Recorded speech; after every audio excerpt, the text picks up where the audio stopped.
सुंदरपुर गांव में खुशी अपनी नानी के साथ रहती थी और खुशी की नानी गांव के लोगों के कपड़े सीकर खुशी और खुद का गुजर बसर करती थी।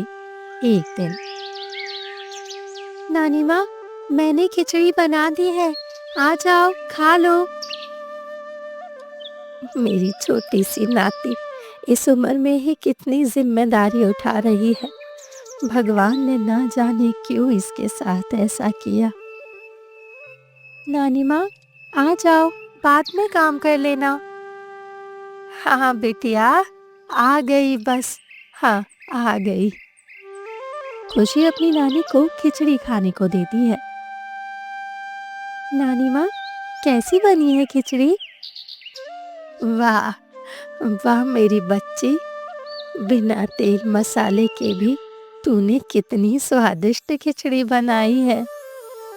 नानी माँ, आप दिन भर सिलाई का काम करती रहती हैं, मैं इतना तो कर ही सकती हूँ ना आपके लिए। मेरी प्यारी बिटिया। नानी माँ, मुझे भी सिलाई करना सीखना है ताकि मैं आपकी मदद कर सकूं। खुशी बिटिया, अभी तुम अपनी पढ़ाई पर ध्यान दो। मैं नहीं चाहती कि तुम भी मेरी तरह ये सिलाई मशीन के सहारे अपना जीवन गुजार दो। नहीं नानी माँ, मुझे आपकी मदद करनी है।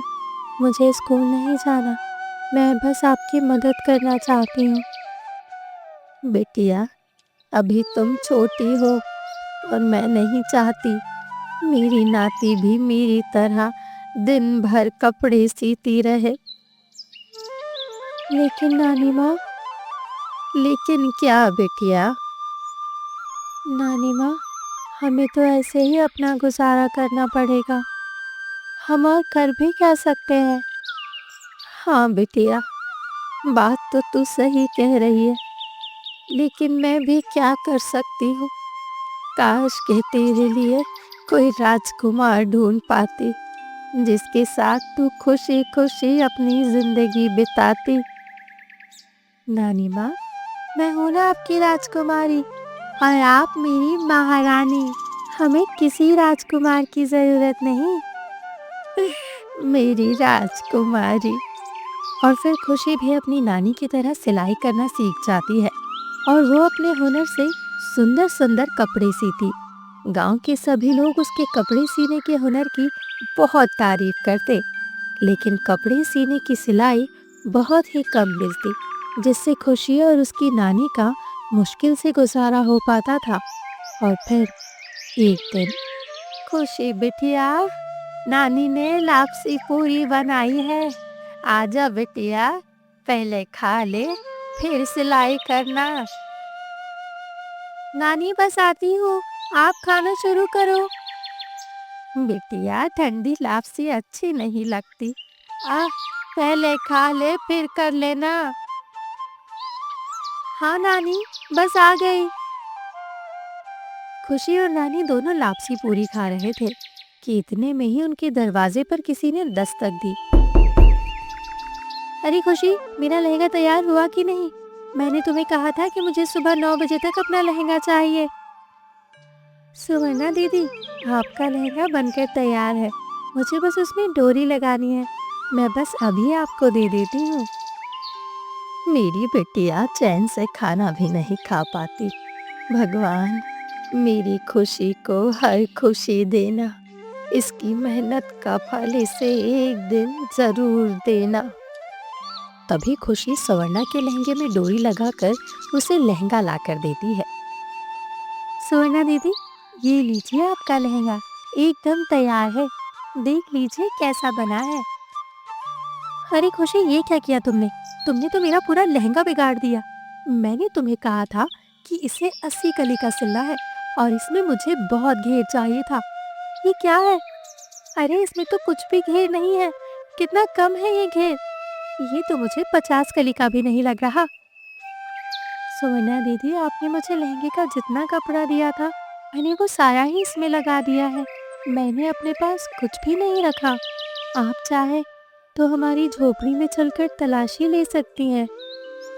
मैं जिस दुकान से लहंगे के लिए कपड़ा खरीद कर लाई थी, उन्होंने मुझे साफ साफ कहा था कि लहंगा पूरे 80 कली का बनेगा, तो तुमने इसे सिर्फ 50 कली का क्यों बनाया? जरूर तुमने इसके कपड़े की चोरी की है। तुम शायद भूल रही हो कि मैं गांव के सरपंच की बेटी हूँ। चाहो तो अभी तुम्हारी झोपड़ी यहाँ से उठवा सकती हूँ। सुवर्णा दीदी, मैं और मेरी नानी इस गांव में कब से सिलाई कर रहे हैं। क्या हमने कभी किसी के कपड़े चुराकर अपने लिए कुछ किया है? हम तो ईमानदारी से अपना काम करते हैं, कभी बेईमानी नहीं की। आप ये क्या बोले जा रही हैं? अब मैं कुछ नहीं बोल रही। अब जो भी बोलेंगे मेरे सरपंच पिता बोलेंगे। तुम तैयार रहना। बेटी सुवर्णा, खुशी तो तुम्हारी छोटी बहन की तरह है। वो इस तरह से क्यों करेगी, एक बार सोच कर तो देखो। पहली बार इतना महंगा कपड़ा अपने हाथ में लिया होगा, लालच आ गया होगा मन में, और खुद के लिए लहंगे का कपड़ा बचाकर रख लिया होगा इसने। ये सुवर्णा बिटिया, ये कैसी बात कर रही हो? खुशी ऐसा क्यों करेगी? मैंने खुशी को चोरी करना कभी नहीं सिखाया। चाहो तो तुम मेरे घर की तलाशी ले लो, अभी की अभी, यहीं की यहीं। तलाशी मैं नहीं, मेरे पिताजी लेंगे। मैं जा रही हूँ, आप दोनों की खैर नहीं। नानी, आखिर सुवर्णा दीदी मुझ पर इस तरह इल्जाम क्यों लगा रही है? तू चिंता मत कर बेटिया, तेरी नानी अभी जिंदा है, कुछ नहीं होगा। वहीं सुवर्णा अपनी सहेलियों रीता और रिंकी से बात करते हुए कहती है, तुम दोनों को पता है, आज मैंने उस खुशी की बच्ची पर इल्जाम लगा दिया। क्या किया तुमने सुवर्णा? अरे अपने आप को बड़ी फैशन डिजाइनर समझती थी। जब देखो तब मैं ये सी सकती हूँ, मैं वो सी सकती हूँ। मैं भी सरपंच की बेटी हूँ। मैंने उसे अपना लहंगा सिलने को दिया था। वैसे तो मैं 50 कली के लिए कपड़ा लाई थी, लेकिन मैंने उसे बोला कि 80 कली का सीना। अब मैंने उसे कह दिया तुमने मेरा कपड़ा चुराया है, और बस उसका रो रो कर बुरा हाल हो गया, बेचारी। अरे सुवर्णा, तुम्हें उस बेचारी के साथ ऐसा भी नहीं करना चाहिए था। तुम्हें ज्यादा उसकी फिक्र हो रही है। पूरे गांव में हर कोई बस खुशी खुशी कहता रहता है। अरे खुशी ये सी सकती है, खुशी वो सी सकती है। अरे खुशी कितनी हुनरमंद है। अब बताती हूँ कि खुशी तो चोर है, चोर। हाँ सुवर्णा, अब मजा आएगा। उस खुशी की आंखों में खुशी के नहीं, दुख के आंसू होंगे। लेकिन सुवर्णा, एक बात तो बताओ, तुम्हारा वो लहंगा है कहाँ? अरे वो तो मैंने उस खुशी के पास ही छोड़ दिया। मैंने उससे कहा कि ये लहंगा तुम अपने पास ही रखो। अब सबको बताऊंगी कि 80 कली का लहंगा खुशी ने 50 कली का सिया, तब उसे पता चलेगा। उधर खुशी उदास होकर अपनी नानी से कहती है, नानी, मैं जरा बाहर घूम कर आती हूँ, मेरा मन कुछ ठीक नहीं लग रहा। बिटिया, इस वक्त कहाँ जा रही है? मेरा मन घबरा रहा है। नानी, आप प्लीज मत घबराइए, मेरा मन बस थोड़ा उदास है। मैं थोड़ी देर में वापस आ जाऊंगी। मैं जा रही हूँ नानी। खुशी बेटा, सुन तो, अरे रुक जा। लेकिन खुशी अपनी नानी की बात नहीं सुनती और वो चलती जाती है। चलते चलते खुशी एक नदी किनारे पहुंच जाती है और वहां बैठकर रोने लगती है। तभी नदी में कुछ शोर होता है। खुशी पलट कर देखती है तो एक औरत वहां बैठकर अपने कपड़े धो रही होती है। वो औरत खुशी को देखकर खुशी के पास आती है। बेटी, क्यों रो रही हो? कुछ नहीं, बस ऐसे ही। मुझे मेरी माँ की याद आ रही थी। क्या तुम्हारी माँ तुम्हारे साथ नहीं रहती? मैं अपनी नानी के साथ रहती हूँ और सिलाई करके अपनी जीविका चलाती हूँ। लेकिन तुम रो क्यों रही हो? मेरे माँ बाप नहीं है। मेरी नानी ने मुझे पाला और मेरी नानी ने सिलाई करके मुझे इतना बड़ा किया।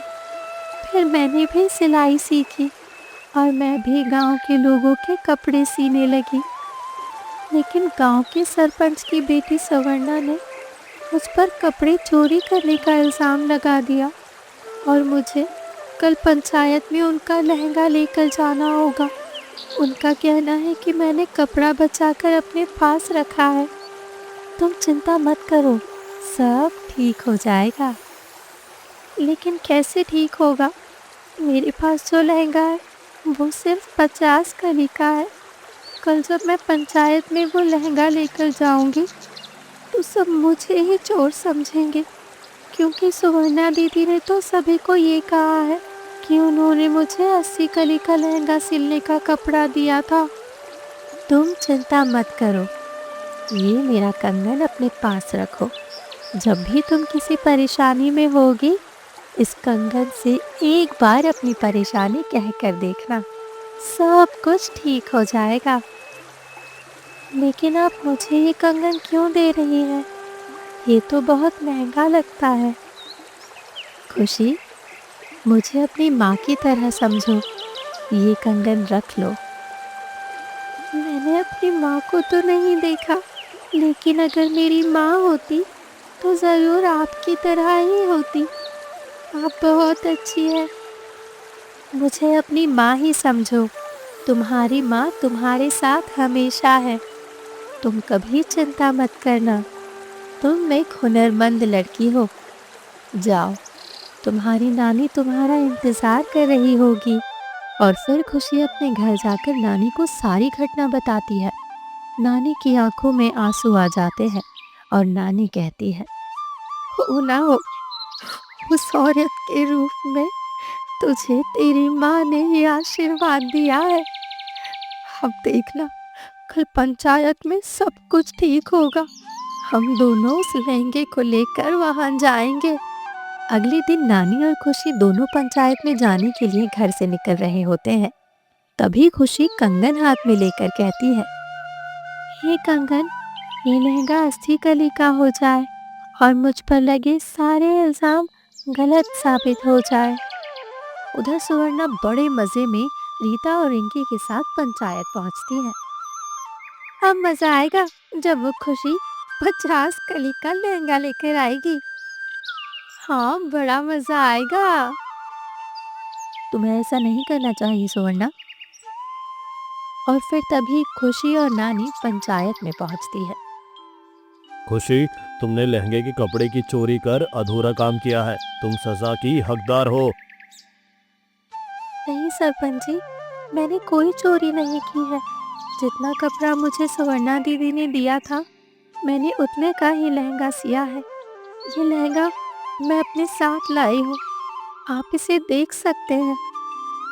तभी सुवर्णा कहती है, मैंने इसे पूरे 80 कली का लहंगा सिलने का कपड़ा दिया था और इसने सिर्फ 50 कली का लहंगा सिया है।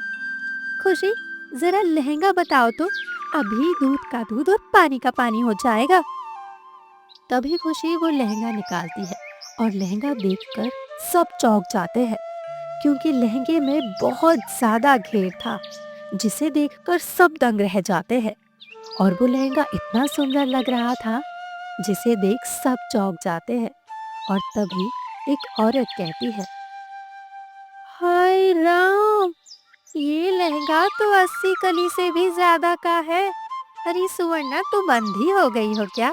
तुम्हें दिखाई नहीं देता? इतना घेरदार लहंगा तो हमने आज तक नहीं देखा। और तुम इस बेचारी खुशी पर इल्जाम लगा रही हो कि इसने 50 कली का लहंगा सिया।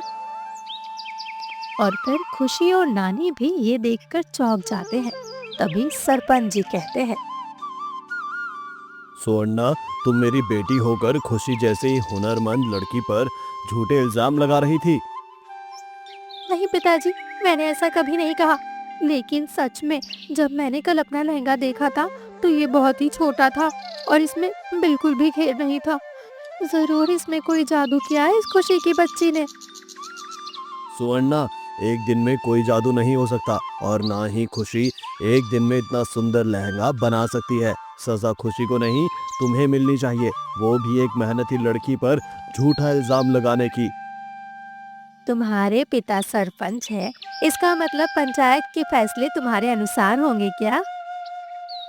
हाँ हाँ, इस सुवर्णा को झूठ बोलने की सजा मिलनी चाहिए। मैं इस गांव का सरपंच हूँ और मेरी ही बेटी किसी पर झूठा इल्जाम लगा रही है। मैं अपनी बेटी स्वर्णा को सजा देता हूँ कि उसका वो लहंगा अब उसकी खुशी अपने पास ही रखे। वो लहंगा सिर्फ और सिर्फ खुशी का है। इसकी हकदार सिर्फ खुशी है और मैं सरपंच पद से खुद को बर्खास्त करता हूँ। स्वर्णा ने अपने पिता के पद का गलत इस्तेमाल किया है, इसीलिए इसके पिता को सरपंच रहने का कोई अधिकार नहीं। पिताजी, मुझे माफ कर दीजिए, माफ कर दीजिए पिताजी, ऐसा मत कीजिए। मैं अब कभी झूठ नहीं बोलूंगी। हाँ, मैंने ये सब कुछ खुशी को फंसाने के लिए किया था। खुशी इतनी हुनरमंद थी कि वो बहुत ही अच्छे कपड़े सीती थी, इसलिए मुझे उससे जलन होने लगी थी। मुझे माफ कर दो पिताजी, मुझे माफ कर दो। अब मैं ऐसा कभी नहीं करूंगी। लेकिन सुवर्णा के पिता सुवर्णा को दी गई सजा को बरकरार रखते हैं और खुद भी सरपंच पद से हमेशा के लिए हट जाते हैं।